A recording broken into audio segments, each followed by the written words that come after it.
The fighter pilot's scream tore through the radio frequency. "Fuel system failure! I've got 40 seconds before flameout!" The cabin erupted in panic. 2 F-16s flanked the airliner, close enough to see their cockpits. The woman in 12C opened her eyes. She walked to the cockpit door. The flight attendant tried to stop her. She didn't stop. "Open it," she said quietly. "Those pilots are about to die." The captain turned, shocked. "Ma'am, you can't—" She pressed transmit on the radio. Her voice was steady. Absolute. "Eagle 1-2, Eagle 1-3, this is Eagle 1. Silence. Then a voice, broken with disbelief. "Eagle 1 died 7 years ago." Before we continue, if you're enjoying this story, hit that subscribe button and stay with me until the very end. Drop a comment telling me what city you're watching from. I want to see how far this story travels. The businessman in 12B had been complaining about legroom for 20 minutes. Claire Bennett let him talk. She'd learned a long time ago that silence made people uncomfortable. They'd fill it with noise, with demands, with self-importance. They'd never noticed the woman beside them was listening to things they couldn't hear. The Airbus A320 cruised at 37,000 feet. Denver to Washington. Routine Tuesday morning flight. 187 passengers. Claire knew the count because she'd counted them during boarding. Old habit. The kind that didn't die just because you stopped wearing the uniform. She kept her hands folded in her lap. No wedding ring. No jewelry. Nothing that would make anyone look twice. The businessman shifted again. "Excuse me, miss, do you mind if I—" The captain's voice cut through the cabin. "Ladies and gentlemen, this is Captain Morrison. We've been asked to alter our flight path slightly. Nothing to be concerned about, just some military training exercises in the area. We'll be landing in Washington on schedule." Claire's eyes opened. Training exercises. Wrong. The engine harmonics had changed 3 minutes ago. Subtle. Most people wouldn't notice. But Claire had spent 15 years teaching pilots to hear the difference between normal and catastrophic. And the port engine was running 0.3% hotter than it should. Not dangerous, just wrong. The businessman was still talking. "Never understood why they can't just do their war games over the ocean, you know? Why do they have to—" 2 shapes dropped into view outside the window. F-16 Fighting Falcons. Flying formation. 20 meters off the wingtip. The cabin went silent. Then someone screamed. Claire didn't move. She was counting seconds, watching the lead fighter's position. The pilot was holding formation too tight for a standard intercept. His wingman was drifting. That meant one of 2 things. Either the lead was compensating for system failure, or the wingman was. The intercom crackled. "Ladies and gentlemen, remain seated. We have—" Static, then nothing. The businessman's face had gone white. "Oh my God! Oh my God, are those—" "Yes," Claire said quietly. "Are we being hijacked?" "No." "Then why are there fighter jets?" "Because something's wrong." The captain's voice returned, tighter now, professional. "Folks, we're in communication with military aircraft. There's no danger to our flight. Please remain calm." Claire was already unbuckling her seatbelt. The businessman grabbed her arm. "You can't stand up. They said—" She looked at him. He let go. She moved down the aisle toward the cockpit, past the flight attendant who was trying to get passengers to sit down, past the teenager filming everything on his phone, past the mother clutching her daughter. The lead flight attendant, Melissa, her name tag said, stepped into the aisle. "Ma'am, I need you to return to your seat." "I need to talk to the captain." "That's not possible right now. It's going to be necessary in about 30 seconds. Melissa's professional smile didn't waver. "Ma'am, if you don't return to your seat, I'll have to—" The radio frequency burst open. Claire could hear it through the cockpit door. Not the words, just the tone, the frequency, the emergency channel. And then the voice. Young, male, terrified. "Fuel system failure. I've got 40 seconds to flame out. I can't hold altitude." Claire's hand hit the cockpit door. "Open it." Melissa moved to block her. "Ma'am, you need to. That pilot has less than a minute before his engine quits. The captain is not trained for this. I am. Open the door." "I can't do that." "Then you're going to watch a fighter jet fall out of the sky with a 26-year-old kid inside." Melissa's face changed. Claire leaned closer. "I know those pilots. Open the door." 3 seconds of silence. Then Melissa knocked twice, fast. "Captain, we have a situation." The door opened. Captain Morrison was in his 50s. Gray hair, 20,000 flight hours. His co-pilot was younger, hands tight on the controls. Both of them turned. "Ma'am, you can't be in here," Morrison said. Claire's eyes went to the radio. "Which frequency are they on?" "What?" "The fighters. Which frequency?" Morrison's jaw tightened. "That's classified information. You need to return to 243.0, the co-pilot said suddenly. He was staring at Claire. "How did you—" She was already reaching for the radio. Morrison grabbed her wrist. "I don't know who you think you are, but you cannot— My name is Claire Bennett." Her voice was calm, flat. 7 years ago, I was Colonel Claire Bennett, call sign Eagle 1, United States Air Force. I trained those pilots. And if you don't let me talk to them in the next 20 seconds, one of them is going to die." Morrison's hand didn't move. The co-pilot was staring at her. "Eagle 1 is dead." "Apparently not." The radio crackled again. A different voice this time. Older, more controlled. "Eagle 1-2, this is Eagle 1-3. I've lost nav in the cloud deck. I can't see the deck. I need vectors." "Give me the radio," Claire said. Morrison looked at his co-pilot. The co-pilot looked at the fighters outside the window. Then he handed her the headset. Claire's fingers were steady as she pressed transmit. "Eagle 1-2, Eagle 1-3. This is Eagle 1. Silence. Absolute silence. Then the first voice came back. Young. Shaking. "Say again?" "This is Eagle 1. I have your position. I can talk you through this." "Eagle 1 is— Eagle 1 died 7 years ago. Who is this?" Claire's eyes closed for just a moment. When she opened them, her voice was different. Not softer, not harder, just true. "Lieutenant Cole, this is Colonel Bennett, and I need you to listen to me very carefully, because we don't have time for you to process what's happening. Do you understand?" Another pause, then, "Colonel? How much fuel, Ethan?" The use of his first name seemed to break something. His voice came back fractured. 20 seconds, maybe less. I can't— The transfer pumps aren't responding. I tried the emergency backup. Nothing's— I know. You're losing fuel from the auxiliary feed. Your main tanks are still full, but the transfer system is jammed. You've got about 1,500 pounds of fuel you can't access. How do you know that? Because I designed the diagnostic protocols for that aircraft. Now listen to me. You're going to lose power. When you do not try to restart. Do you hear me? Not try to restart? Colonel, if I don't restart, I'm gliding a $20 million fighter with no— Ethan. Her voice cut through his panic like a blade. Do not restart. You're going to glide, and I'm going to guide you to a landing site. There's no airfield within glide range. I know. Silence. Then where? Highway 287, 15 miles southeast of your current position.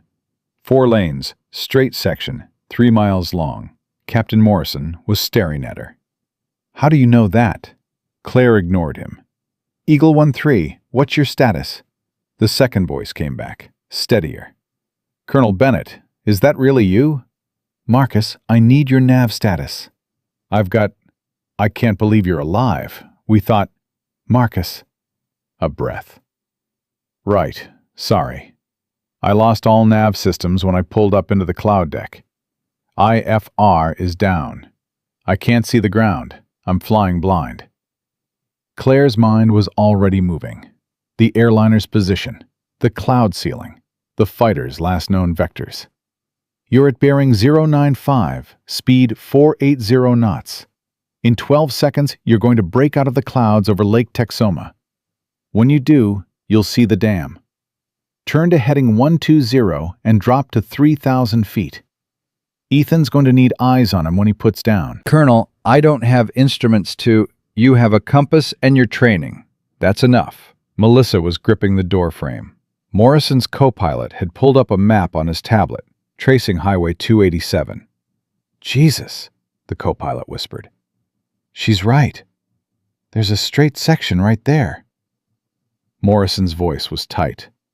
This is insane. You can't land an F-16 on a highway. You can if the pilot's good enough, Claire said. Then, into the radio. Ethan, talk to me. Engine's dying. I've got 10 seconds, maybe. Good. Let it die. Conserve your hydraulics. You're going to need them for the landing gear.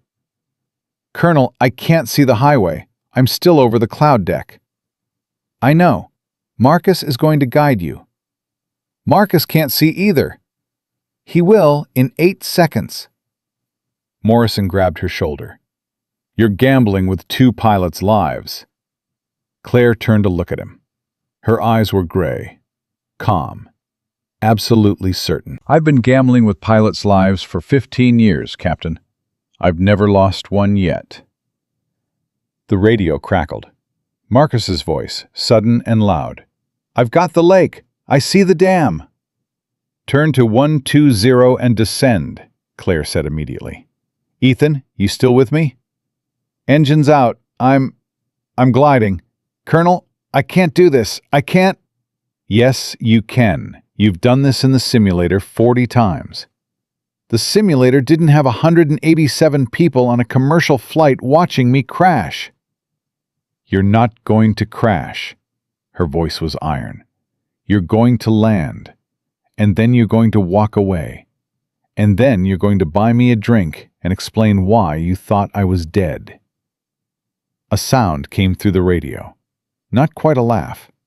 Not quite a sob. Marcus, do you have eyes on Eagle 1-2? Negative. I'm still descending. Wait, I see him. He's 3 miles north of the highway. He's way too high. Claire closed her eyes, picturing the terrain. The altitude. The glide slope. Ethan, you need to bleed altitude. Hard right turn, 90 degrees. That's going to increase my descent rate. That's the point. You're too high.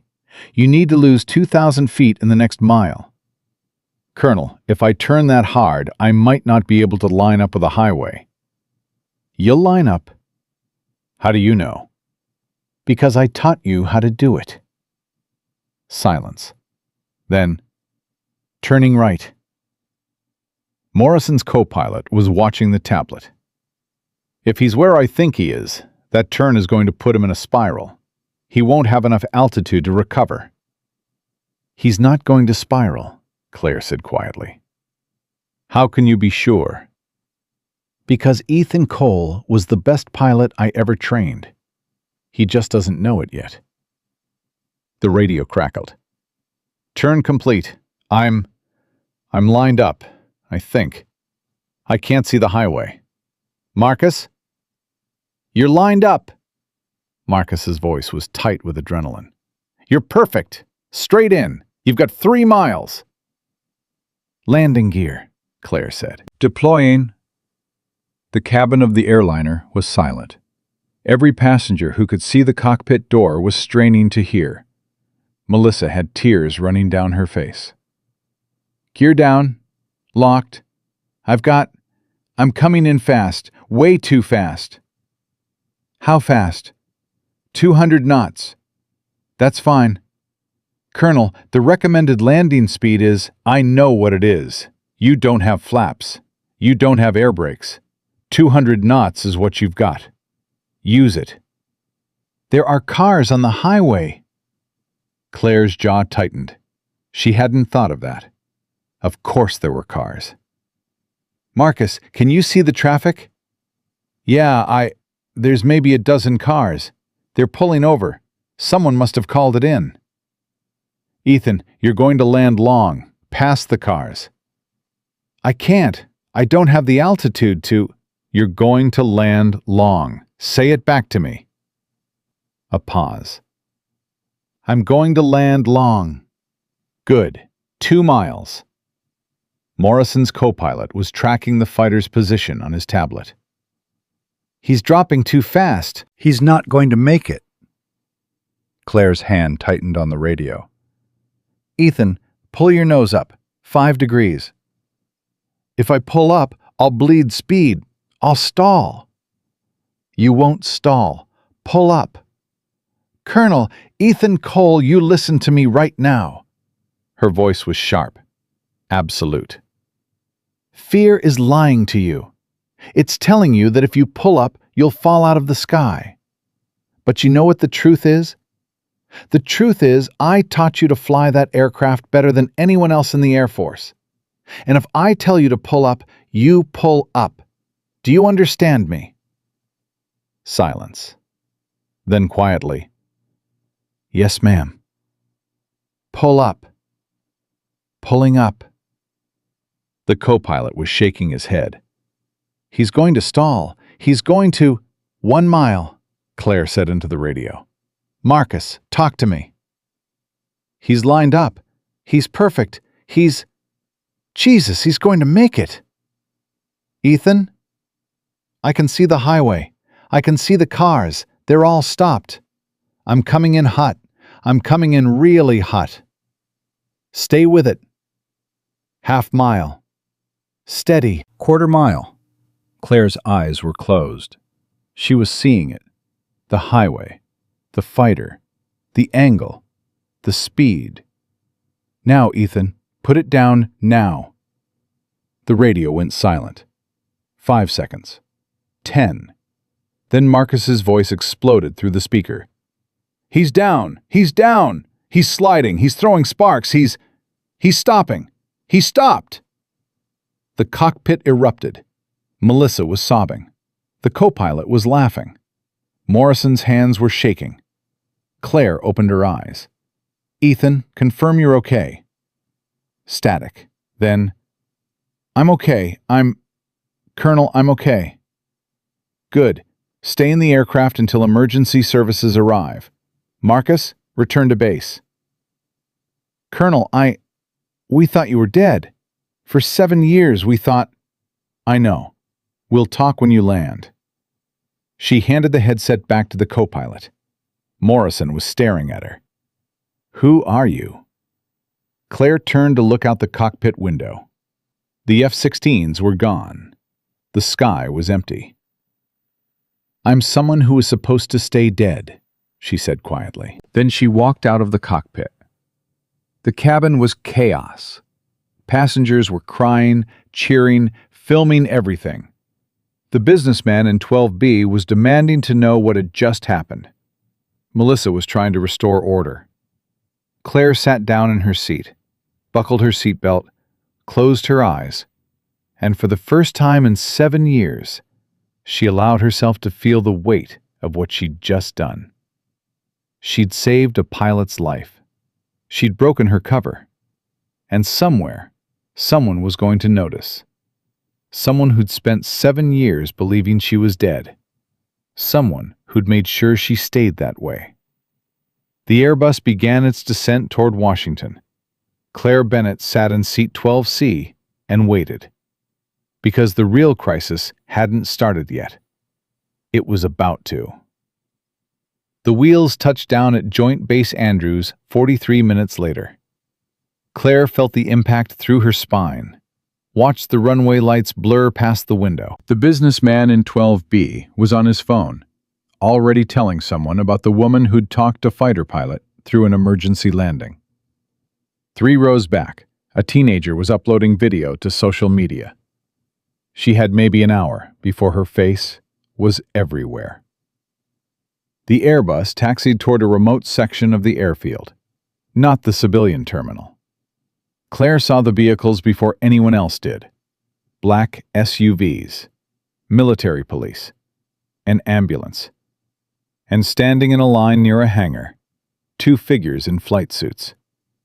Her chest tightened. The captain's voice came over the intercom. "Ladies and gentlemen, we're being asked to deplane in a non-standard location. Please remain seated until—" Claire was already standing. Melissa moved to stop her, then didn't. The flight attendant just stepped aside. The door opened. The stairs rolled up. Claire descended into air that smelled like jet fuel and summer heat. A man in a colonel's uniform was waiting at the bottom. "Ms. Bennett? That's not my name anymore. Ma'am, I'm going to need you to come with me." "No."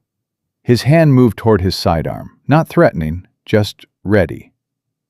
Claire's eyes shifted past him to the 2 pilots standing by the hangar.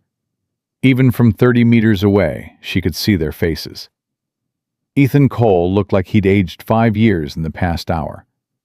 Marcus Hale was standing perfectly still, the way people do when they're trying not to fall apart. "I need 5 minutes with those pilots," Claire said. "That's not possible." "Then you're going to have to shoot me, Colonel, because I'm walking over there." She moved past him. He didn't stop her. Ethan saw her first. He'd taken off his helmet. His hair was soaked with sweat. His hands were shaking.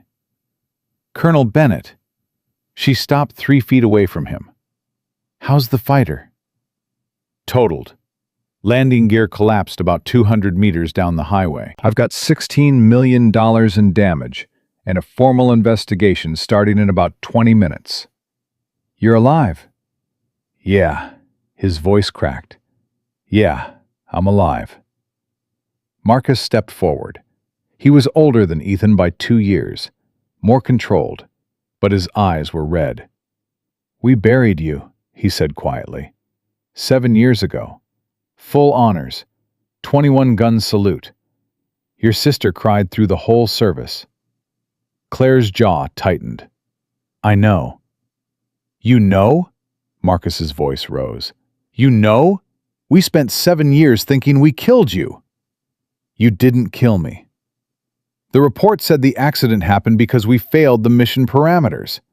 We pushed the drone past its limits, and the system crashed, and you were in the chase plane, and—" He stopped, breathing hard. "We thought we killed you." Claire looked at both of them. These boys she'd trained. These pilots she'd shaped from raw cadets into some of the best flyers in the Air Force. "The crash wasn't your fault," she said. "Then whose fault was it?" Ethan demanded. Before she could answer, the colonel who'd met her at the stairs appeared with 4 MPs. "Ms. Bennett, you need to come with us, now." "Give me 2 more minutes." "That wasn't a request." Marcus stepped between them. "She just saved my wingman's life. She gets 2 minutes." The colonel's hand moved to his sidearm again. Then a new voice cut through the tension. "Stand down, Colonel Harris." Everyone turned. A woman in civilian clothes was walking across the tarmac. 50s, short gray hair, eyes that missed nothing. She had an ID badge clipped to her belt, and a service weapon Claire recognized as a Sig Sauer P229. Intelligence. "Ms. Bennett, I'm Deputy Director Sarah Vance, Defense Intelligence Agency. We need to talk." "About what?"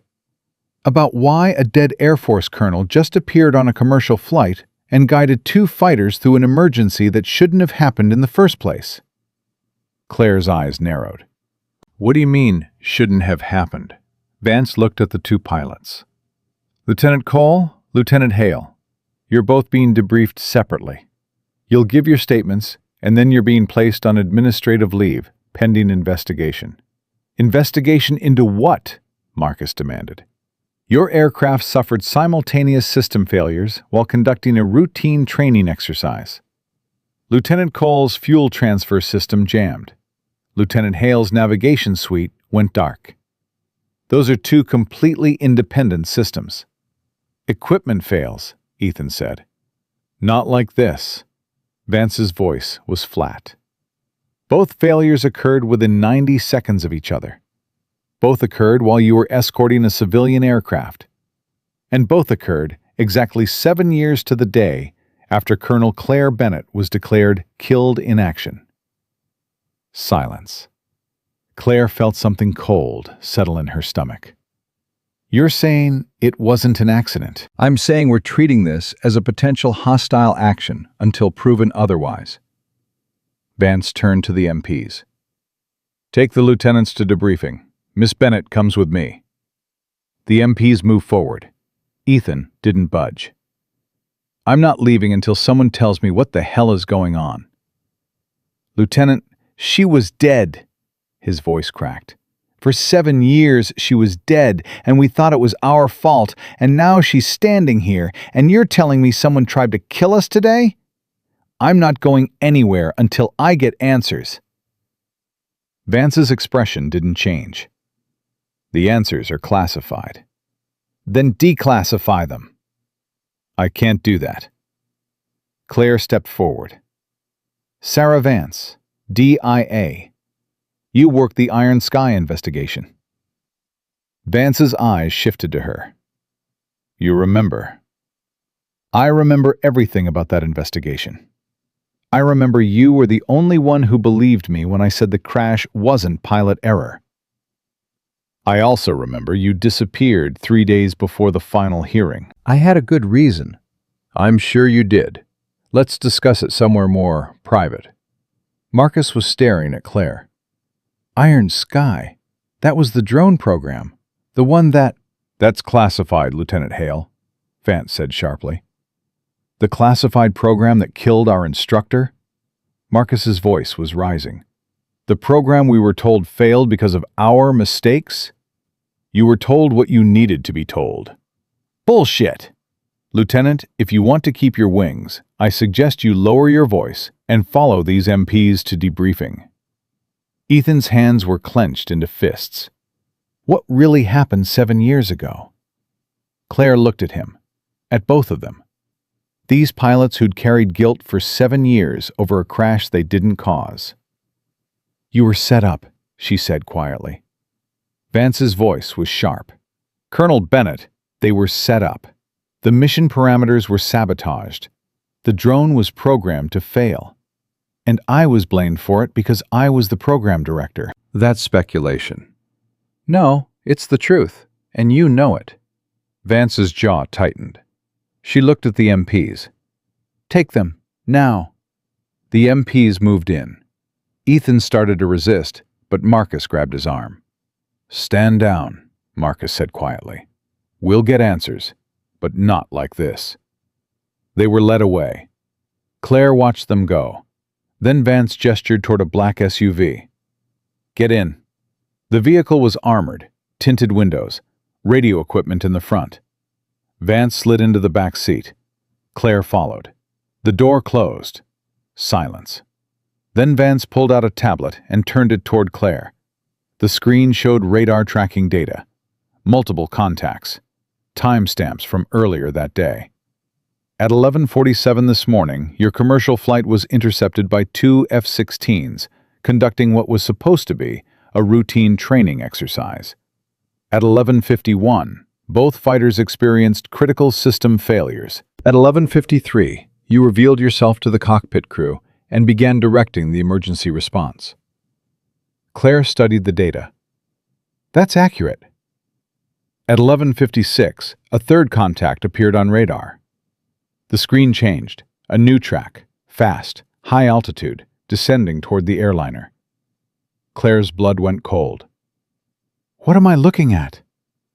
An unidentified aerial vehicle. No transponder. No flight plan. Combat configuration. Combat configuration? It was armed. The SUV suddenly felt smaller. Armed with what? Air-to-air missiles. 2 AIM-9X Sidewinders. Claire's mind was racing. Those are military weapons. U.S. military weapons. Yes. Someone launched a drone with live missiles at a civilian aircraft? Yes. Where did it come from? We're still tracing it, but preliminary analysis suggests it was launched from a mobile platform somewhere in eastern Colorado. It flew nap of the Earth to avoid radar detection, then climbed to intercept altitude just as your flight entered the training area. Claire looked at the trajectory, the timing. It was waiting for us. That's our assessment. How did it know which flight I was on? Vance's expression was grim. That's the question that terrifies me, Colonel Bennett. Because if someone knew you were on that plane, it means they've been tracking you. For how long, we don't know. What happened to the drone? It was destroyed. By who? Lieutenant Cole.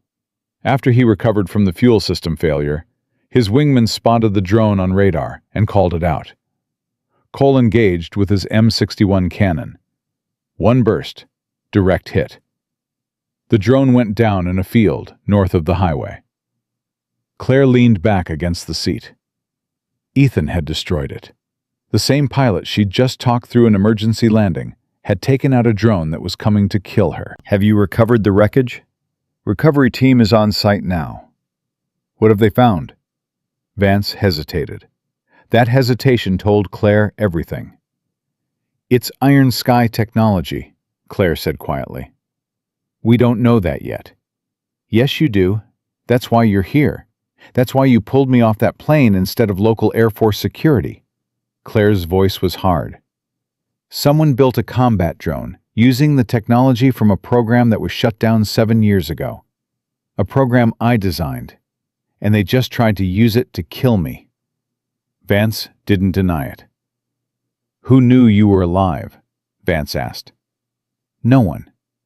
Someone did. My sister. That's it. No one else. Your sister works at the State Department. Her communications are monitored. If someone wanted to find you, they could have traced her. Claire's hands tightened. You've been watching her? We've been watching everyone connected to the Iron Sky program for the past 7 years. Why? Vance pulled up another file on the tablet. Because 3 months after you disappeared, the first Iron Sky prototype went missing from a secure storage facility at Nellis Air Force Base. Claire's stomach dropped. Missing?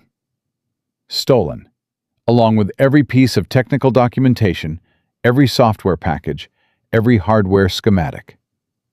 That's impossible. The security protocols were bypassed by someone with intimate knowledge of the system. Vance's eyes locked on hers. Someone who knew exactly what they were looking for. You think I stole it? I think you had motive. You were being blamed for a crash that destroyed your career. You disappeared before the investigation concluded. And now, 7 years later, a drone built with Iron Sky technology tries to kill you. Vance leaned forward. So I'll ask you directly, Colonel Bennett. Did you steal that prototype? Claire's voice was ice. No. Then who did? The same person who sabotaged the original test flight. The same person who made sure I took the blame. The same person who had everything to gain if the program was shut down and the technology disappeared. You're talking about General Kane. Claire's jaw tightened. She hadn't said his name in 7 years. Victor Kane was the project oversight officer, Vance continued. He was the one who pushed for the investigation into pilot error. He was the one who signed off on the finding that you were responsible for the crash. He was also the one who stood to make a fortune if the technology went private. Claire said. Iron Sky was worth billions. The military applications alone, autonomous combat drones with advanced AI targeting systems, if someone could get that technology onto the black market. We investigated General Kane thoroughly. His finances were clean. His service record was impeccable. Then you didn't look hard enough. Vance's phone buzzed. She glanced at it.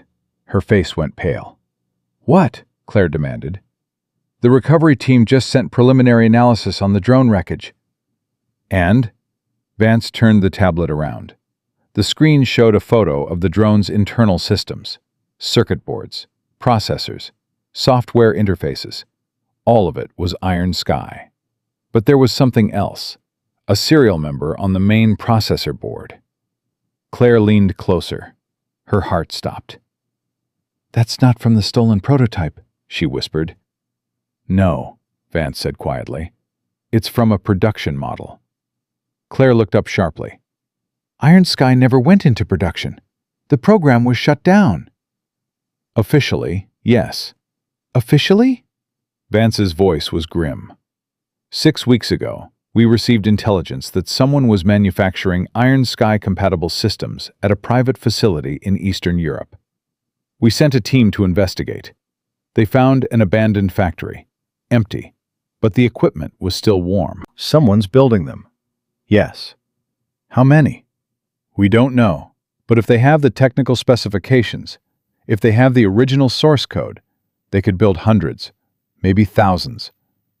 Claire's mind was racing. Autonomous combat drones, built with technology she'd designed, sold to whoever could pay.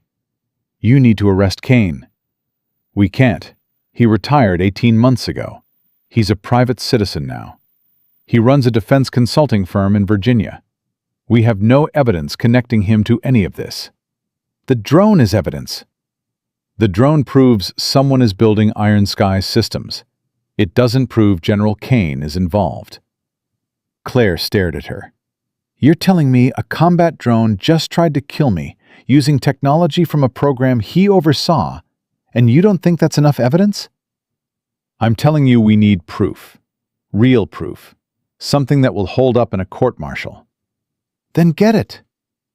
How? Claire's eyes were hard. Let me talk to him. That's not... He thinks I'm dead. If he finds out I'm alive, he'll make a mistake. Or he'll try to kill you again. Let him try. Vance studied her for a long moment. Then she pulled out her phone and made a call. This is Deputy Director Vance. I need a secure location for a conversation with a high-value asset. And I need eyes on Victor Kane, full surveillance. I want to know everywhere he goes, everyone he talks to, every phone call, every email. A pause. Because we're about to tell him a ghost just came back from the dead. She ended the call, looked at Claire. If we do this, you follow my lead. You don't confront him. You don't accuse him. You let him talk. You let him think he's still in control. And then? And then we see how a guilty man reacts when the person he tried to kill is standing in front of him. Claire's hands were steady. For 7 years she'd been running, hiding, believing she'd destroyed everything she'd worked for. Now she knew the truth. She hadn't destroyed anything. It had been stolen. And the man who'd stolen it was about to find out that the pilot he'd buried wasn't dead. She was coming for him. The safe house was in McLean, 20 minutes from the Pentagon. Claire sat in a windowless room with a table, 3 chairs, and a two-way mirror she knew someone was watching through. Vance had left 30 minutes ago to bring in Kane. Claire's hands were folded on the table, steady, but her pulse was hammering. 7 years. She'd imagined this moment 1,000 times. What she'd say, what he'd say, how it would feel to look into the eyes of the man who'd destroyed her life. Now she was about to find out. The door opened. Vance entered first. Then a man in his 60s, silver hair, trim build, expensive suit. He moved like someone who'd spent 30 years in uniform and never quite left it behind. General Victor Kane. His eyes swept the room, then landed on Claire. He stopped breathing. Just for a second, maybe less. But Claire saw it. The shock, the recognition, the brief flash of something that looked like fear. Then his face smoothed into professional neutrality. "Claire Bennett," he said quietly. "I'll be damned." "General Kane." He moved to the table, didn't sit, just stood there, studying her like she was a piece of equipment he was trying to identify. "They told me you were dead," he said. "They told everyone that." "The funeral it was well attended. Your sister spoke. She said you were the bravest person she'd ever known." His voice was measured, careful. "I suppose she was right." Claire didn't respond. Kane looked at Vance.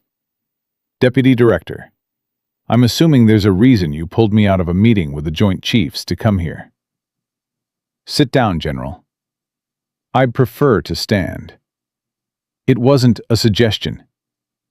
Kane's jaw tightened, but he sat. Claire stayed perfectly still. Vance placed a tablet on the table between them.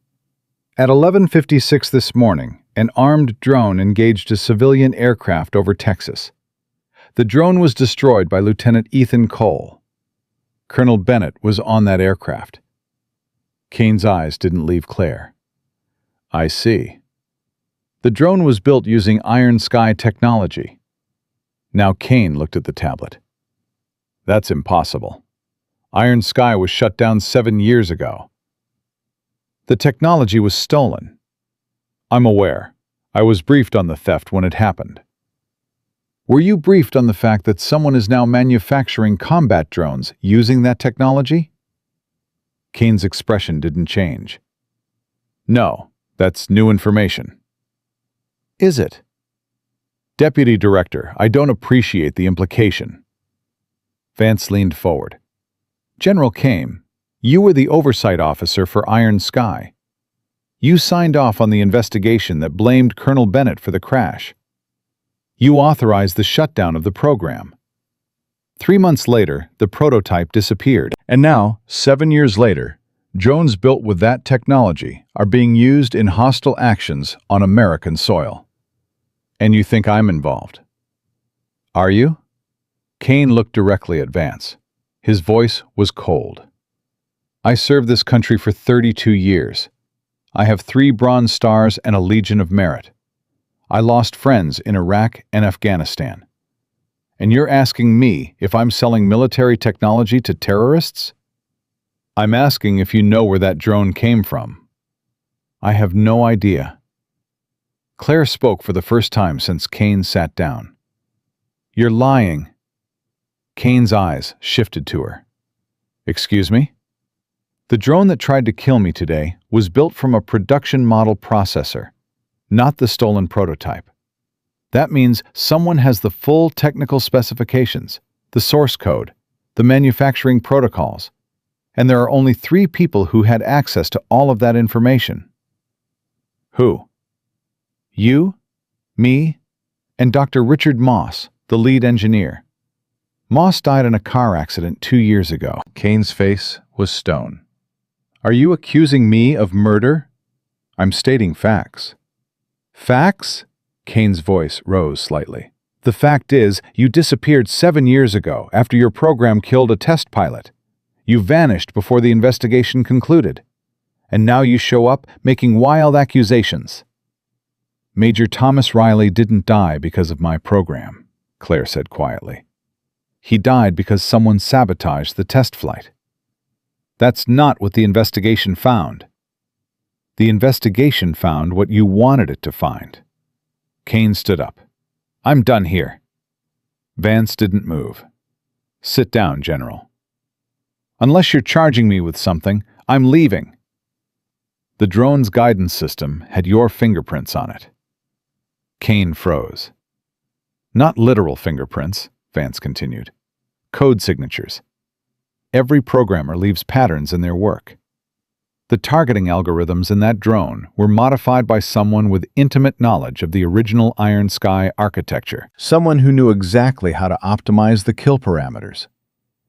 That could be anyone who worked on the program. It could be, except the modifications were made using an access code that only 2 people had. Colonel Bennett and you. Kane's hand was on the door. My access codes were revoked when the program shut down. Were they? He turned to look at her. Are you seriously suggesting I've been sitting on classified access codes for 7 years, just waiting to build illegal drones? I'm suggesting you never gave them up, because you knew you'd need them. Kane's laugh was sharp, bitter. This is insane. You have no evidence, no proof. Just the word of a woman who's been hiding for 7 years and decides to resurface the exact moment a drone attack happens? That's convenient, don't you think? Claire stood up. Sit down, Colonel, Vance said. Claire ignored her. She walked around the table until she was 3 feet from Kane. Riley was my friend, she said quietly. We went through flight school together. He was the best pilot I ever knew, and he trusted me. When I told him the drone was ready for testing, he believed me. He climbed into that chase plane because I told him it was safe. Kane's face was unreadable. The drone went into an uncontrolled climb 30 seconds into the test flight, Claire continued. Riley followed it, standard protocol. But the AI locked onto his aircraft as a target. It fired on him.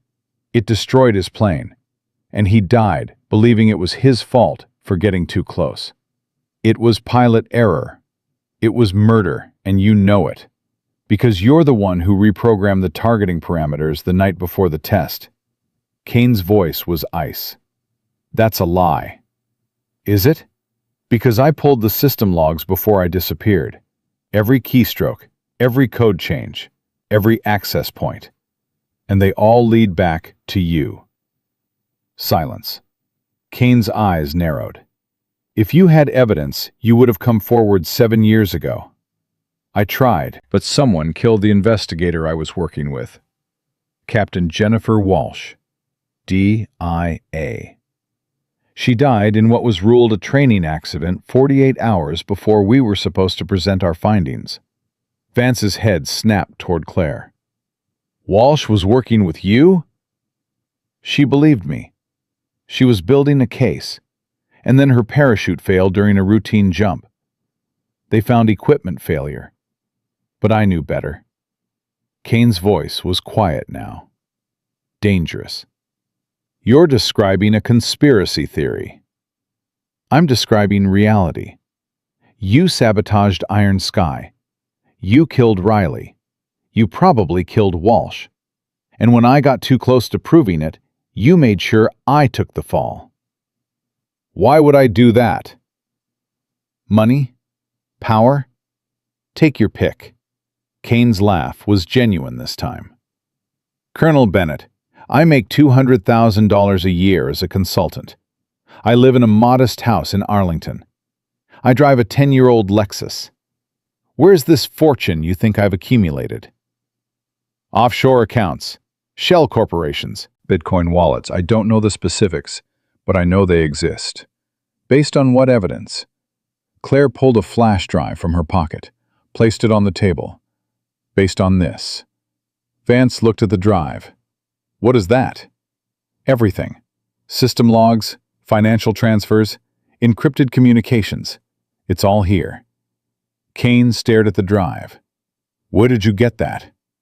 From a DIA server I accessed 7 years ago, right before I disappeared.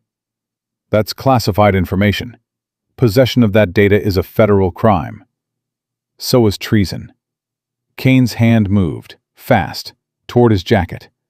Vance had her weapon out before he cleared leather. Hands on the table, now! Kane froze. His hand was inside his jacket, on something. Slowly, Vance said. Very slowly.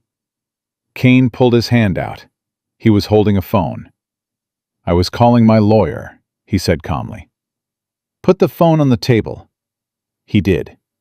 Vance moved around the table, picked up the phone, checked the screen. Her face went white. He wasn't calling his lawyer, she said. He was sending a text message. To who? Claire demanded. Vance turned the phone toward her. The message was simple. 2 words. She's alive. Claire's blood went cold. Who did he send that to? Vance was already moving. She yanked open the door, shouted to someone outside. We need a trace on this number, now! Kane was smiling, actually smiling. You should have stayed dead, Colonel Bennett. Claire grabbed his collar. Who did you message? People who are very interested in keeping their business private. What business? The future of warfare. Autonomous combat systems sold to the highest bidder. Governments. Cartels. Anyone with enough money and the right connections. His voice was calm, matter-of-fact. Iron Sky was just the prototype. What we've built since then? It's extraordinary. We? You think I'm working alone? Claire, I'm just the architect. There are 12 people in this network. Intelligence officers, defense contractors, politicians. We've been selling this technology for 6 years. 63 drones delivered. 14 active in combat zones right now. Vance had her weapon aimed at his head. Names, now. You'll never get them. The network is compartmentalized. I know 4 people. They each know 4 more. If you arrest me, the others disappear. The operation continues. Then we'll arrest all of you. You can't, because you don't know who they are. Kane looked at Claire.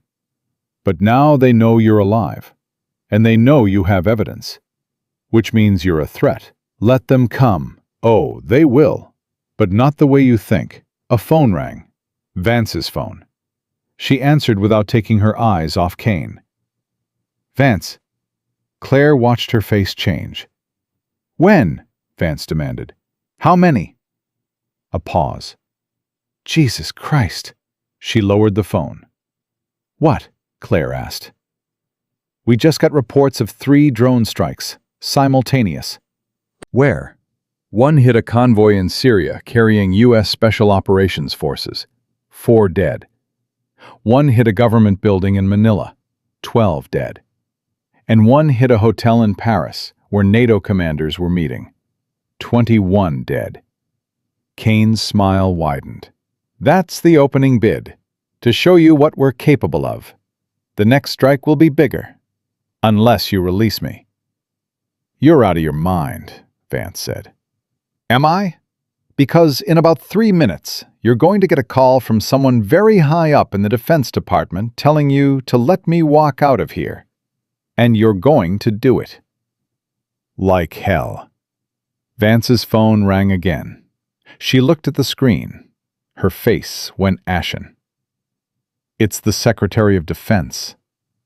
Kane stood up. I believe that's my cue. Vance's hand was shaking.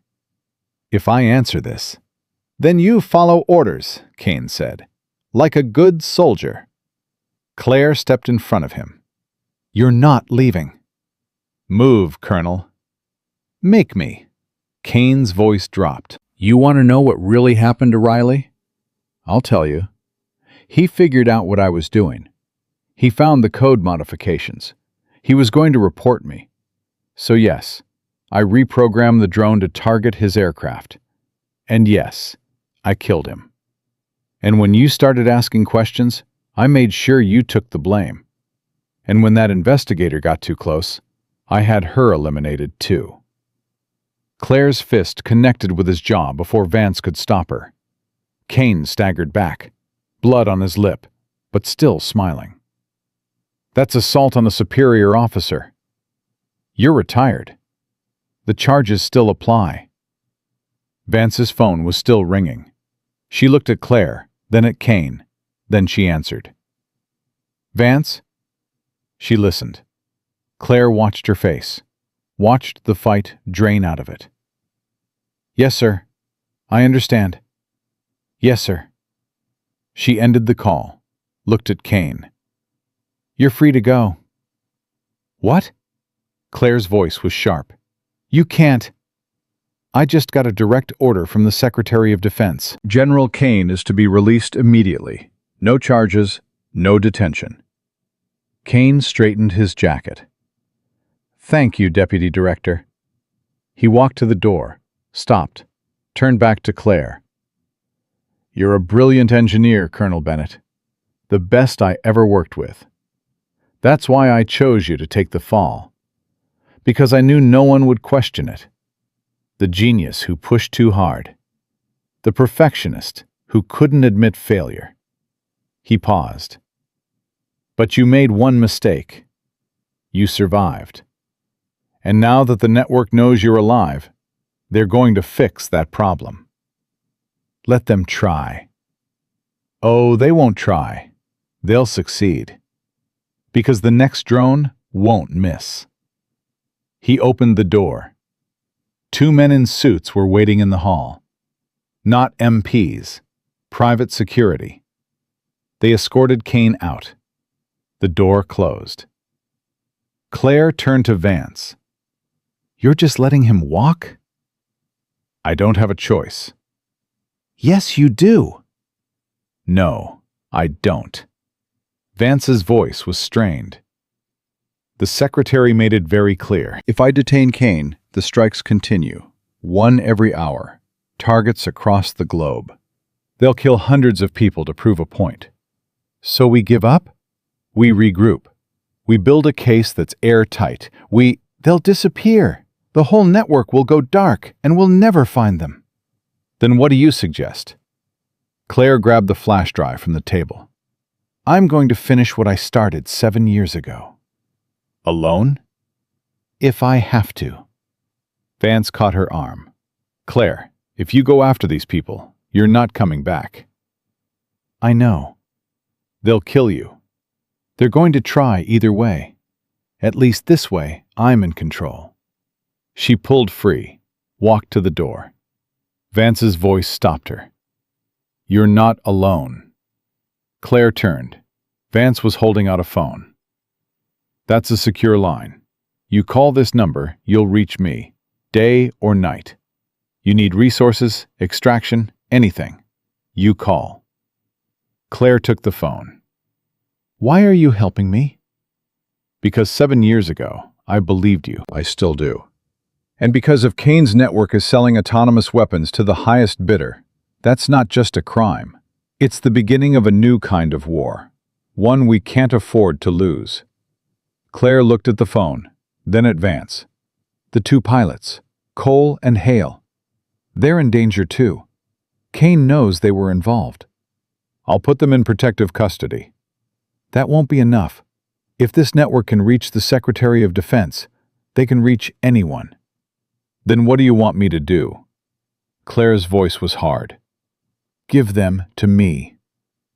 What? Those pilots trust me. They'll follow my lead. And I need people I can trust. They're military. They have orders. They can't just... They think they killed me 7 years ago. Now they know the truth. You really think they're going to sit in protective custody while the man responsible walks free? Vance was quiet for a long moment. Then she nodded. I'll arrange it. But Claire, if you're doing this, you need to understand something. The moment you walk out that door, you're on your own.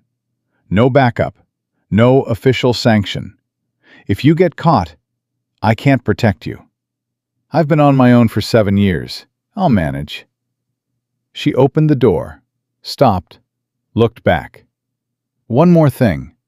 The production facility Kane mentioned, the one in Eastern Europe. You said it was abandoned. Yes. But the equipment was still warm. Yes. That means they knew you were coming. Someone tipped them off. Vance's face went pale. You think there's someone inside DIA? I think if Kane's network has reach into the Secretary of Defense's office, they have reach everywhere. Watch your back, Sarah. Claire walked out. The The hallway was empty. She had the flash drive in one pocket, the phone in the other. And for the first time in 7 years, she wasn't running from the past. She was running toward it. Because somewhere out there, a network of traders was selling weapons that could change the future of warfare. And the only person who could stop them was a dead woman who'd just come back to life. The motel was outside Quantico. Cheap, anonymous. The kind of place where nobody asked questions if you paid cash. Claire sat on the bed with the flash drive plugged into a laptop she'd bought at a strip mall. The data was 7 years old, but it was still good. Financial transfers, encrypted emails, access logs showing Kane's fingerprints all over the Iron Sky sabotage. The problem was proof. Everything on the drive was circumstantial, suggestive, but not enough to convict a decorated general with friends in the Pentagon. Her phone buzzed, the secure line Vance had given her. "Bennett? It's me. I have your pilots. Where do you want them?" Claire gave her the address. "They're coming voluntarily," Vance added. "But Claire, they're asking questions I can't answer. They want to know what really happened 7 years ago. They want to know why they were blamed." "I'll tell them." All of it? "Everything." Vance was quiet for a moment. "Be careful. These are good men. Don't turn them into something they're not." "I'm not turning them into anything. I'm giving them the truth." The truth has a way of breaking people. Or setting them free. Vance ended the call. Claire closed the laptop, stared at the blank screen. She'd spent 7 years carrying the weight of what happened to Riley, what happened to Walsh, what happened to her career. And she'd carried it alone because she thought that was what strength looked like. Now she was about to share that weight with 2 pilots who'd spent 7 years thinking they were killers. A knock at the door. She opened it. Ethan Cole and Marcus Hale stood in the hallway, both in civilian clothes, both looking like they hadn't slept. "Come in." They entered. Marcus closed the door, locked it. Ethan spoke first. "Deputy Director Vance said you needed us." "I do." "For what?" Claire gestured to the laptop. "To finish what I started 7 years ago. To take down the people who killed Riley, who framed us, who are selling weapons that could change the future of warfare." Marcus's voice was careful. "Vance said we're volunteers. That means we can walk away." "Yes." "If we walk away, what happens to you?" "I go after them anyway." "Alone?" "If I have to." Ethan shook his head. "That's suicide." "Probably." "Then why are you doing it?" Claire met his eyes. "Because 7 years ago, I failed. I let Riley die. I let you both take the blame. I let Kane destroy everything we built. And I ran. I've been running ever since. And I'm done." Marcus sat down on the edge of the bed. "Vance said you have evidence." "I do." "Enough to convict Kane?" "Not yet, but enough to find the rest of his network. Enough to stop them." "How?" Claire opened the laptop, pulled up a file. 3 months before the Iron Sky crash, Kane made a transfer. $2 million to an offshore account in the Cayman Islands. The account belongs to a shell corporation called Meridian Defense Solutions. Ethan leaned closer. "What's Meridian?" "On paper, a private military contractor.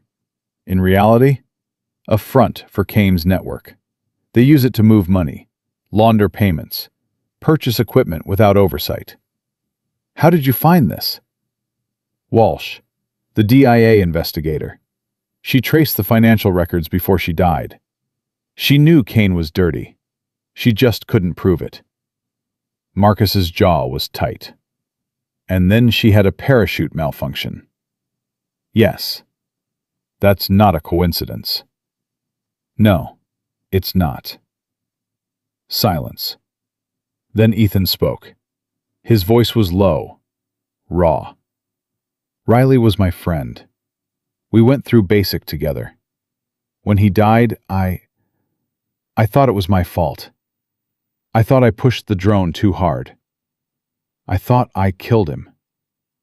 You didn't. I know that now, but for 7 years, I carried that. Every morning I woke up thinking I was a murderer. Every night I went to sleep seeing his plane go down. He looked at Claire. If you're going after the people who did this, I'm with you, all the way. Marcus nodded. So am I. Claire's throat tightened. You understand what you're signing up for? No backup, no official sanction. If we get caught, we're on our own. We've been on our own for 7 years, Marcus said quietly. At least now, we know who the enemy is. Claire pulled up another file. Meridian has a facility in West Virginia, Industrial Park outside Charleston. According to the records, it's listed as a storage warehouse. But the power consumption is off the charts, and satellite imagery shows heavy security, armed guards, reinforced perimeter. You think they're manufacturing drones there? I think it's a staging area, a place where they assemble the components before shipping them to buyers. Ethan was studying the satellite images. How do we get in? We don't. Not yet. First, we need more intel. I need to know who's running the facility, how many people are inside, what kind of security systems they're using. And how do we get that intel? Claire's smile was cold. We ask someone who knows. Marcus frowned. Who? Kane has a deputy, a man named Colonel Trevor Nash. He handles logistics for the network, shipments, deliveries. He's the one who makes sure the drones get from the factory to the buyers. Where is he? Fort Belvoir. He's still active duty, runs a procurement office for Army Special Operations. You want to grab him? I want to talk to him. He's not going to talk. He will if he thinks he's about to lose everything. Ethan's eyes narrowed. What's the plan? Claire pulled out her phone, made a call. Vance, I need a favor. Another one?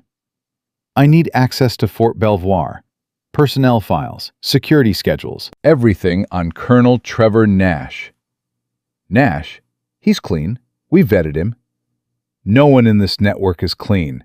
Nash has been moving money for Kane for years. I can prove it. How?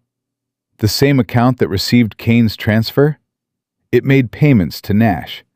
12 deposits over 6 years, each one timed to coincide with a major weapons shipment. Vance was quiet. Send me the records. Claire forwarded the files. 30 seconds later. Jesus, this is... Okay, I can get you access. But you need to be smart about this.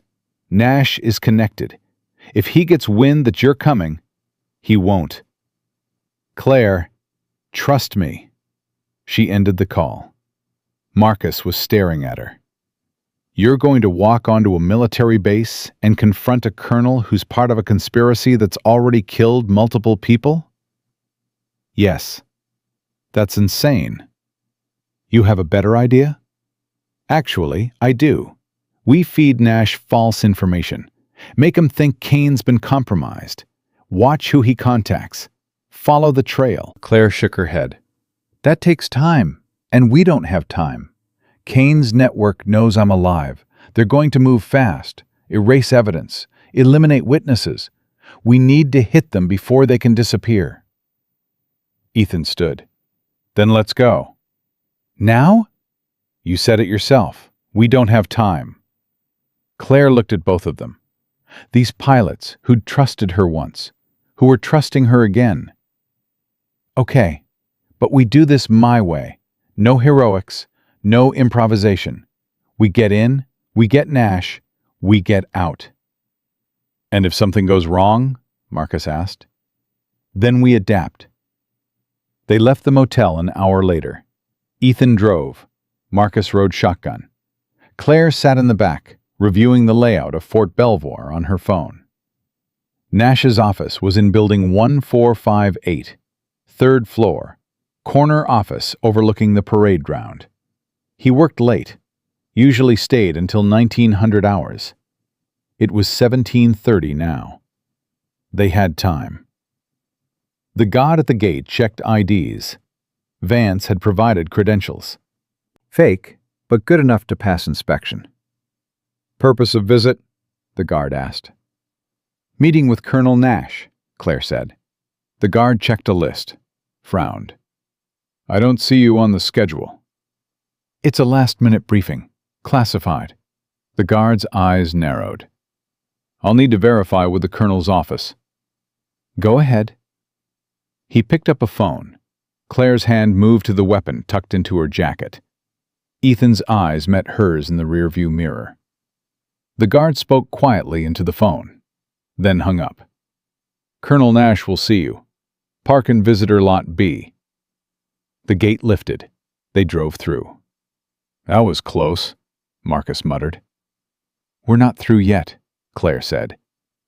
Building 1458 was at the center of the base. Red brick, 3 stories. American flag out front. They parked, walked to the entrance. Another security check. Metal detectors. ID verification. Claire's weapon was in the car. They cleared security, took the elevator to the 3rd floor. The hallway was empty. Most offices were dark. End of the workday. Nash's office was at the end of the hall. Door closed. Light on inside. Claire knocked. Come in. She opened the door. Colonel Trevor Nash was in his 40s. Fit. Close-cropped hair. He was sitting behind a desk covered with files and a laptop. He looked up. His eyes registered recognition, then shock. Colonel Bennett. Colonel Nash. He stood slowly. I heard you were dead. You heard wrong. His hand moved toward his desk drawer. Ethan stepped through the door, then Marcus, both blocking the exit. Nash's hand froze. What is this? He demanded. A conversation, Claire said. I don't have anything to say to you. That's fine. I'll talk. You listen. She pulled out her phone, displayed the financial records. $2 million. Transferred from Victor Kane to Meridian Defense Solutions. Then 12 payments from Meridian to you. Each payment corresponding to a weapons shipment. Nash's face went pale. Those records are classified. So is treason. I don't know what you're talking about. Claire stepped closer. Riley knew. That's why Kane killed him. Walsh knew. That's why she died. And now I know. The question is, are you going to die protecting Kane's secrets? Or are you going to help me stop him? Nash's jaw tightened. You're making a mistake. No, you made the mistake. You thought selling weapons to terrorists would make you rich. You thought Kane would protect you.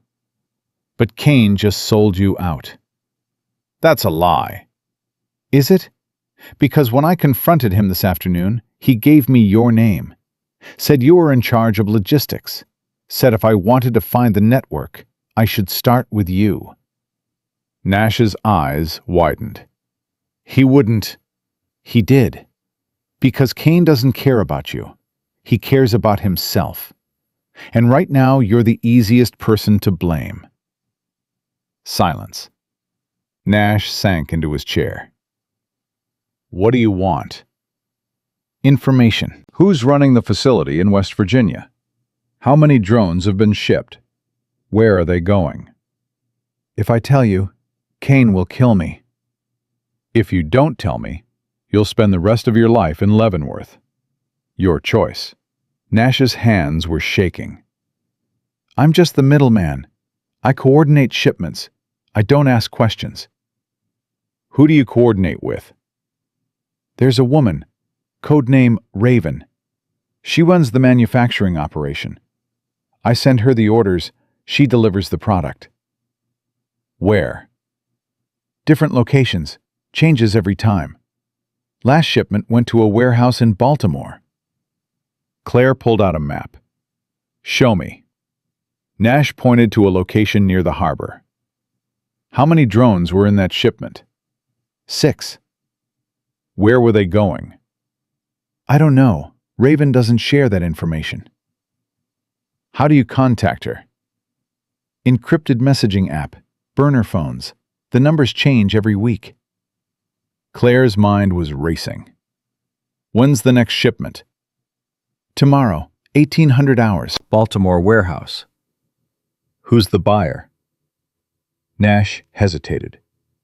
Marcus stepped forward. Answer her. I don't know. I swear I don't know. All I know is the payment was big, $20 million, for 12 drones. Claire's blood went cold. 12 drones. That wasn't a single buyer. That was an arsenal. What kind of drones? The new model, Iron Sky Mark III. Advanced targeting AI, extended range. They can operate autonomously for 72 hours. What are they armed with? Nash's voice was barely a whisper. Hellfire missiles.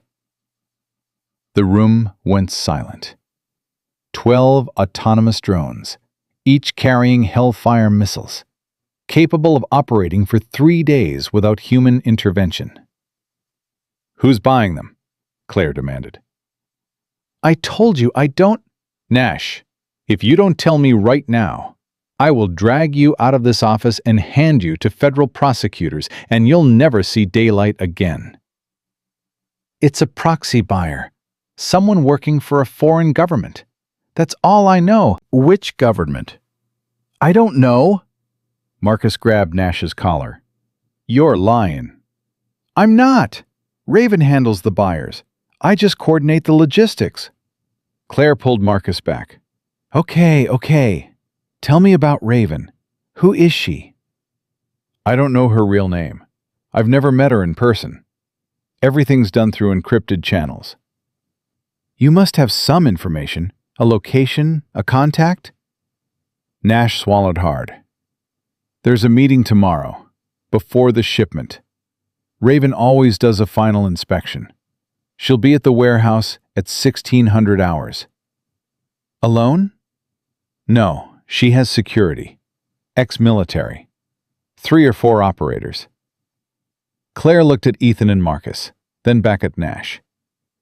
You're going to give me the access codes for that warehouse. And you're going to tell Raven I'm dead. You're going to tell her the threat's been eliminated and the shipment can proceed as planned. She'll know I'm lying. Then you'd better be convincing. Nash's face was ashen. If I do this, Kane will know I betrayed him. Kane's going down, with or without your help. The question is whether you go down with him. Nash looked at the financial records on Claire's phone, then at the 2 pilots standing between him and the door, then at Claire. Okay, he said quietly. Okay, I'll do it. Good. Claire pulled out a burner phone. Here's how this works. You contact Raven. You tell her everything's clear. Then you give me the access codes and the security protocols. And then you disappear. You take your family and you run. Because when this is over, Kane's network is going to be looking for someone to blame. And it's going to be you. Nash took the phone with shaking hands. He made the call. Claire listened as he spoke to Raven, told her the situation was contained, told her the shipment was green-lit. He ended the call, gave Claire the access codes. Then he looked at her with hollow eyes. He was my friend, you know, Kane. We served together in Afghanistan. He saved my life during an ambush in Kandahar. I trusted him. He used you. I know, but I thought we were doing something important. building the future of defense, making our country stronger. You were selling weapons to terrorists. I know. Claire's voice was hard. Riley was my friend too, and he's dead because of choices you made. So I don't have sympathy for you, Colonel Nash, but I'll give you a chance. You run, you hide, and maybe you live long enough to face a court-martial instead of a bullet. She turned to leave. Nash's voice stopped her. Colonel Bennett? What? Raven. She's not just some logistics coordinator. She's Kane's daughter. Claire froze. What? General Kane has a daughter, Victoria Kane. She changed her name after he retired. Goes by Victoria Mercer now. She runs the entire manufacturing operation. She's the one who built the Mark III drones. She's the one who's been expanding the network. Claire's mind was reeling. Kane had a daughter? A daughter he'd never mentioned. A daughter who was running a weapons trafficking ring. Where is she? I don't know. She moves constantly. But tomorrow she'll be at that warehouse. 1600 hours. Claire looked at Ethan and Marcus. We need to go. They left Nash's office, walked down the hallway, took the elevator to the ground floor, exited the building, got in the car. No one spoke until they were off the base. Then Marcus broke the silence. Kane's daughter. Jesus Christ. Ethan was gripping the steering wheel. This changes everything. No, Claire said quietly. It doesn't change anything. We go to Baltimore. We intercept the shipment. We stop those drones from being delivered. There'll be security, professional operators. We'll be outnumbered. I know. We could call Vance, get backup. No. Nash is going to contact Kane the second we're out of sight. Maybe he already has. By tomorrow, Kane's network will know we're coming. If we bring in DIA, they'll disappear. The drones will disappear. Everything. Marcus turned in his seat. Then what's the plan? Claire's eyes were hard. We hit them first. We hit them fast. And we don't stop until every one of those drones is destroyed, and everyone in Kane's network is in custody or dead. That's not a plan. That's a suicide mission. Maybe. But it's the only option we have.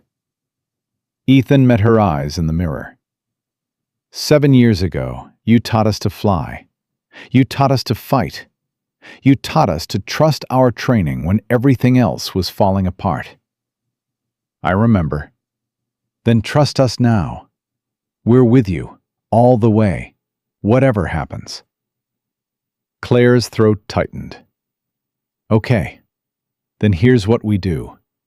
Tomorrow, we hit the warehouse before Raven arrives. We neutralize her security. We take control of the shipment. And we use those drones as bait. Bait for what? For Kane. For his network. We let them think the shipment's proceeding as planned. Then when they show up to take delivery, we take them down. All of them. Marcus whistled. That's ambitious. It's necessary. And if it doesn't work? Claire's voice was quiet. Then at least we tried. They drove through the night, back to the motel, back to the maps and files and plans. Tomorrow they'd face an enemy that had killed before, an enemy that wouldn't hesitate to kill again. But tonight, for the first time in 7 years, Claire Bennett wasn't alone. She had her pilots. She had her purpose. And she had one last chance to finish what she'd started. The warehouse was on the harbor's edge. Shipping containers stacked 3 high. Chain link fence. 2 guards at the gate. Claire watched from across the street. 15:45. 15 minutes before Raven was scheduled to arrive. Ethan was positioned on a rooftop, 2 buildings over. Sniper rifle he'd acquired from a contact Claire didn't ask about. Marcus was circling the perimeter in a rental car, watching for additional security. Claire's earpiece crackled. I count 4 hostiles inside, 2 on the main floor, 2 on the catwalk. Weapons? AR-15s, body armor. They're expecting trouble. Good. Let's give it to them. She crossed the street, walked straight to the gate. The guards stepped forward. Both had their hands on their weapons. "This is private property," one of them said. I'm here to see Raven. "She's not expecting anyone." Tell her Eagle 1 is here.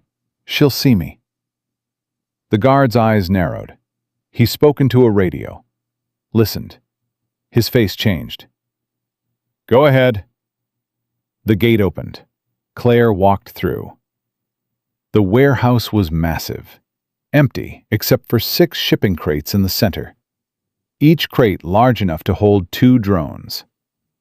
The 2 guards from inside materialized from behind the crates, both armed, both watching her. A door opened at the far end of the warehouse. A woman walked out. She was in her 30s, dark hair pulled back, sharp eyes. She wore tactical pants and a fitted jacket that didn't quite hide the weapon at her hip.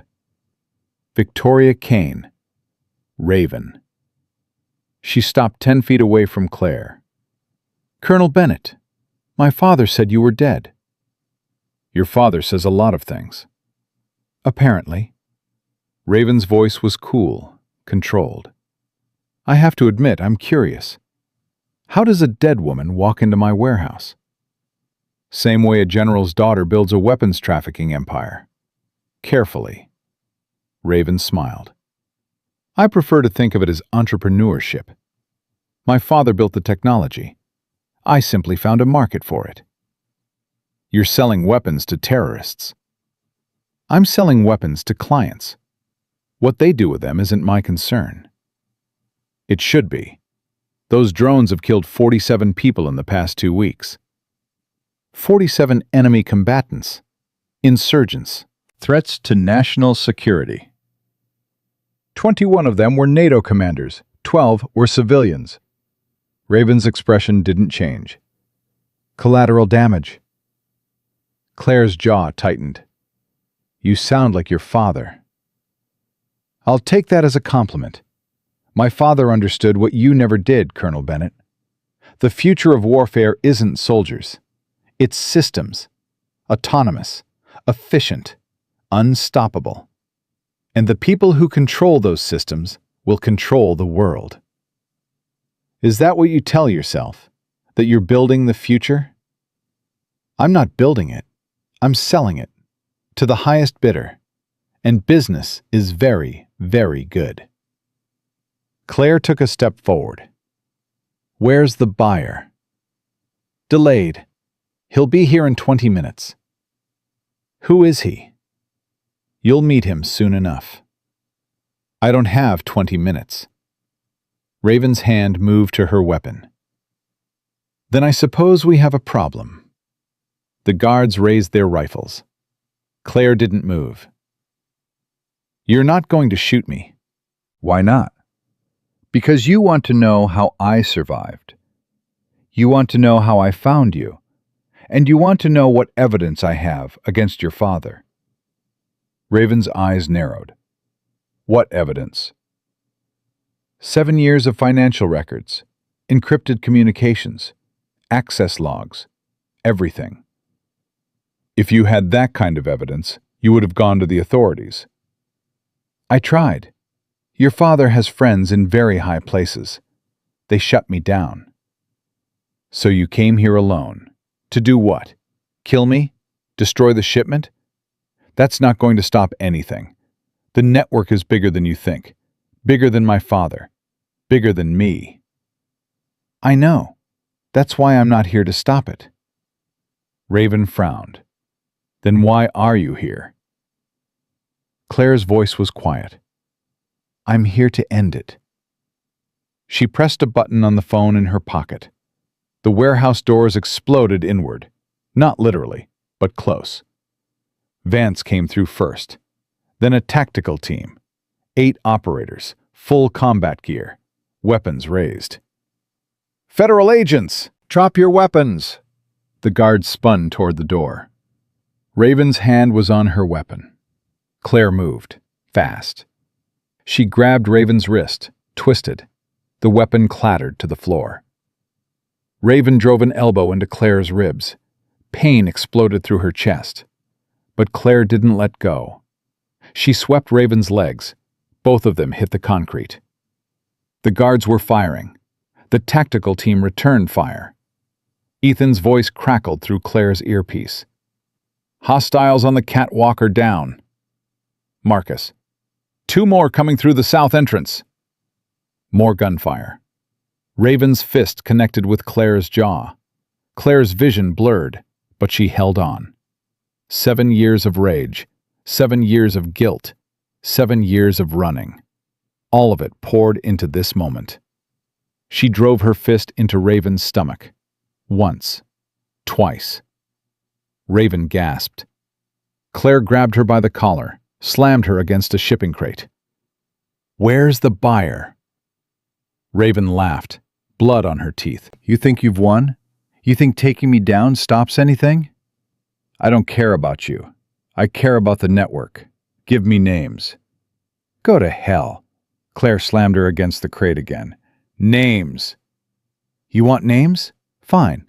Start with Senator Richard Carver, Defense Appropriations Committee. He's been funding us for 3 years. Then there's General Linda Morrison, Joint Chiefs. She's been providing classified intel. Oh, and your friend, Deputy Director Vance? She's been on the payroll for 6 months. Claire's blood went cold. You're lying. Am I? Check her bank records. Offshore account. $200,000 deposited last month. Claire's grip loosened, just for a second. Raven drove her knee into Claire's stomach. Claire doubled over. Raven grabbed the weapon from the floor, raised it. A gunshot. Raven staggered. Blood bloomed on her shoulder.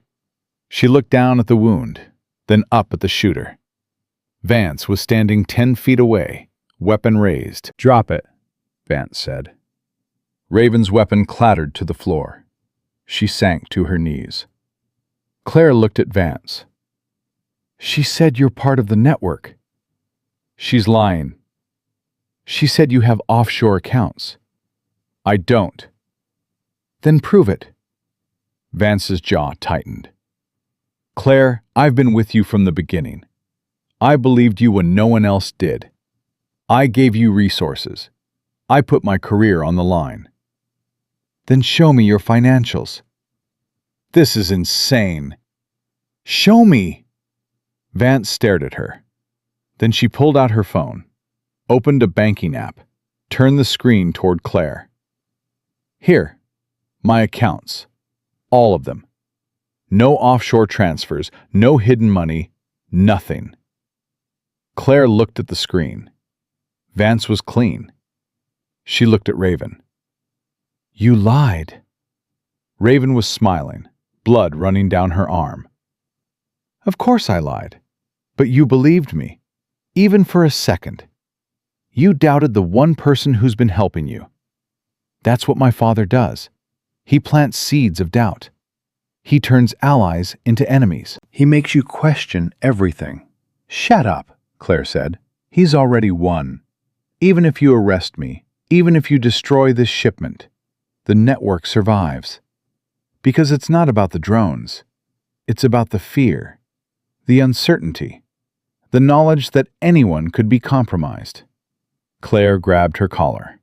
"Where is your father?" "You'll never find him." "Yes, I will." "No, you won't. Because he's already gone. The moment I called him and told him you were alive, he disappeared. New identity, new location. He has resources you can't imagine. Money, connections. He'll rebuild the network. And next time, he'll be more careful."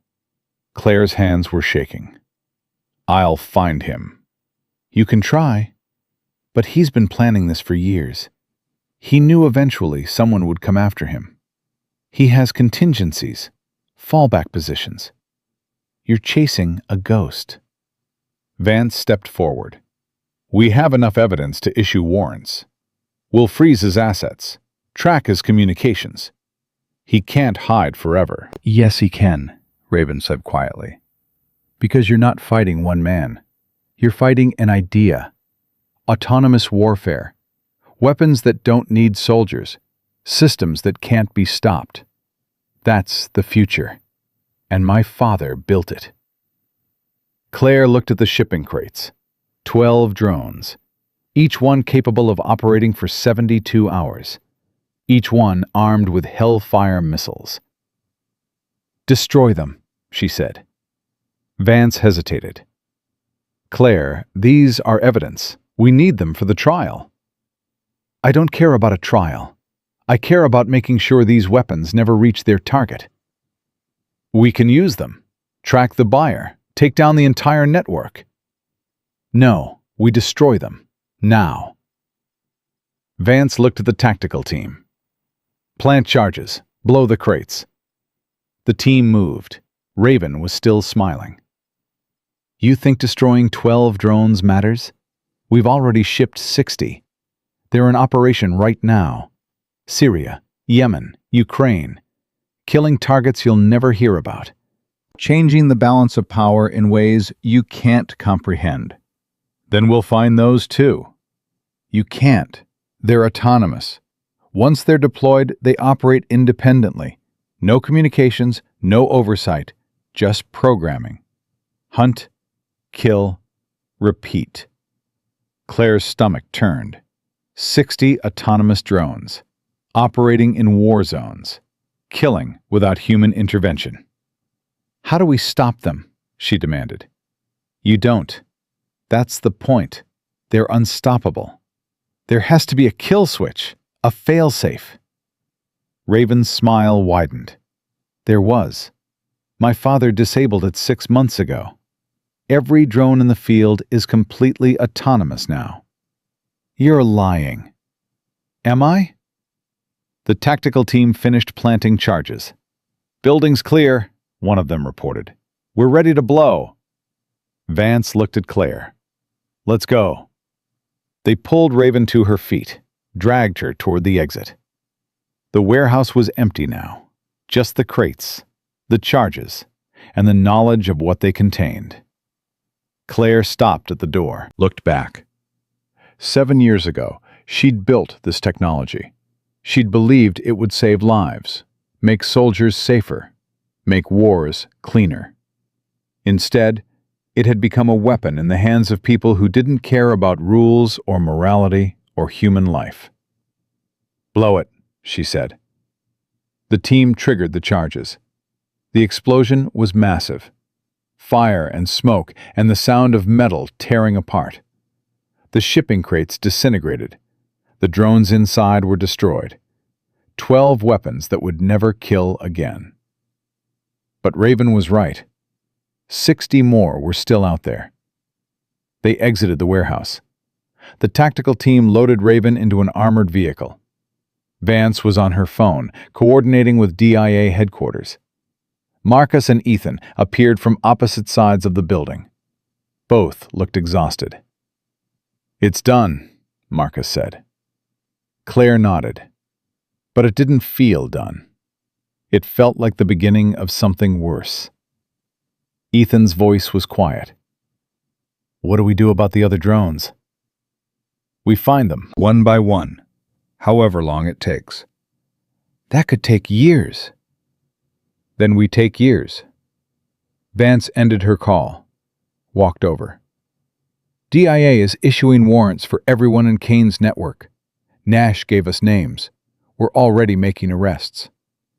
What about Kane? Vance's expression was grim. No sign of him. He disappeared completely. No credit card activity, no phone pings, no sightings. He's gone. For now, but we'll find him. Claire wasn't so sure. Men like Kane didn't get caught unless they wanted to be. and Kane had every reason to stay hidden. Raven's voice called out from the armored vehicle. "Colonel Bennett!" Claire walked over. Raven was in restraints, but she was still smiling. "My father wanted me to give you a message, if you ever found me, if you ever got this far." "What message?" "He said to tell you he's proud of you. You were the best engineer he ever worked with, and he's sorry it had to end this way." "He's not sorry, and it's not ending. I'm going to find him." Maybe, but when you do, ask yourself this. What if he wants to be found? What if this entire thing, the crash, the investigation, the network, what if it was all designed to turn you into exactly what you are now? Claire's jaw tightened. What am I now? A weapon, just like the drones, autonomous, unstoppable, programmed to hunt a target you'll never catch. The vehicle door slammed shut. Raven disappeared inside. Claire stood in the fading light, watching the smoke rise from the warehouse. Vance touched her shoulder. "We'll get him." "I know." "What are you going to do now?" Claire looked at Ethan and Marcus, then back at Vance. "I'm going to finish what I started. Find every drone in that network. Track down every buyer. Dismantle the entire operation." "That's a long mission." "I've got time." "You'll need help." "I have help." Claire gestured to the two pilots. "They've been with me from the beginning." Ethan stepped forward. 7 years ago, we thought we killed you. Now we know the truth, and we're not walking away until everyone responsible pays for what they did. Marcus nodded. "Riley deserves justice. Walsh deserves justice. All of us deserve the truth." Vance pulled out a badge, handed it to Claire. "What's this?" "Contractor credentials. DIA. You work for me now, officially, which means you have resources, authority, and legal protection when you go after these people." Claire looked at the badge. 7 years ago, she'd lost everything. Her rank, her career, her identity.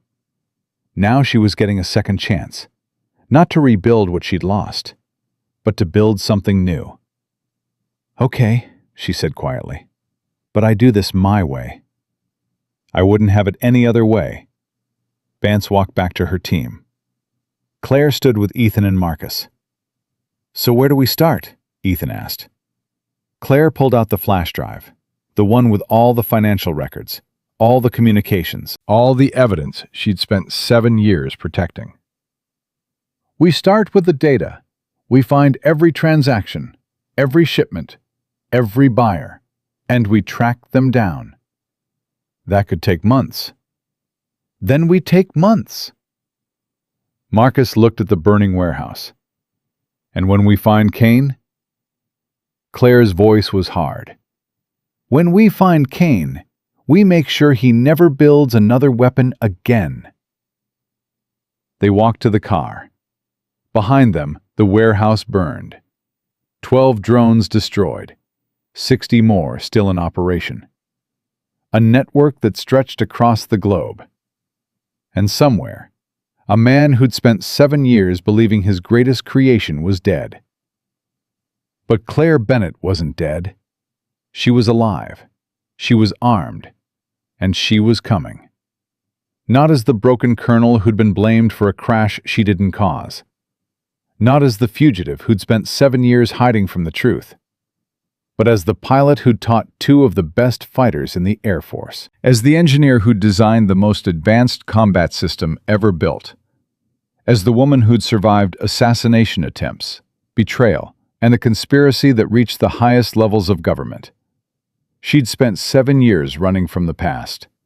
Now she was running toward the future. And anyone who stood in her way was going to learn what happened when you tried to bury someone who refused to stay dead. Because the war wasn't over. It was just beginning. And Eagle One was leading the charge.